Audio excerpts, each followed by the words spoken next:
मक्का पाक में अरब के उस मैदान में कुछ दाइयां आई थी बच्चों को लेने के लिए। मुझे बताओ, एक दाई के सिवा किसी और दाई का नाम आपको याद है? दुनिया में कोई नहीं जानता, मगर एक दाई के भाग कैसे जागे। वो कहती है, मैं गई मक्के में, सब दाइयों को बच्चे मिल गए, मुझे बच्चा क्यों नहीं मिला? क्योंकि मेरी जिस्म में बड़ी कमजोरी थी, अपने पास भी दूध कम था, अपने बच्चे को भी नहीं पिला पाती थी, तो मुझे किसी ने बच्चा नहीं दिया।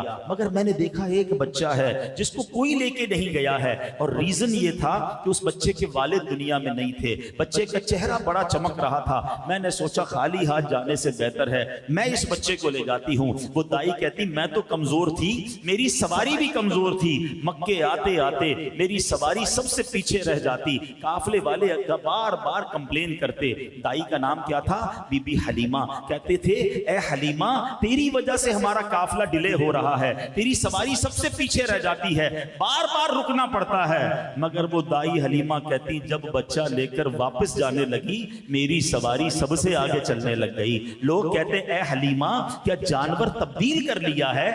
तुमने अपनी सवारी महंगी खरीद ली है? बीबी हलीमा ने पता है काफले वालों को क्या जवाब दिया? आओ वो जवाब शायर लिखते हैं। ये कहती थी घर घर में जाकर हलीमा,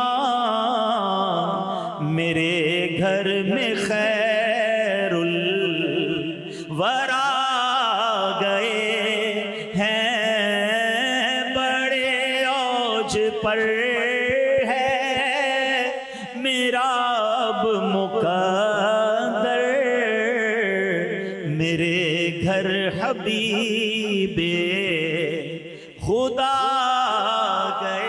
कैसा औज पर मुकद्दर हुआ उस दाई का। कहती, मक्के अपने घर ले गई। उस जमाने में लोग चिराग जलाते थे, ठीक है ना, रात को चिराग सारे गुल कर देते थे, जब आराम करना होता अंधेरा छा जाता। गांव वालों ने नोटिस किया कि पूरे गांव में अंधेरा होता है, हलीमा का घर सारी रात जगमगाता है। ये क्या वजह है? सुबह हुई तो लोगों ने कहा, ए हलीमा, पैसे ज्यादा आ गए, क्योंकि चिराग में तेल डलता था ना, सारी रात चिराग जलाती हो?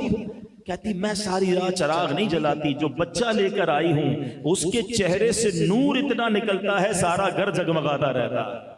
बड़े औज पर है मेरा अब मुकद्दर, मेरे घर हबीबे खुदा। ये जुल्मत से कह दो कि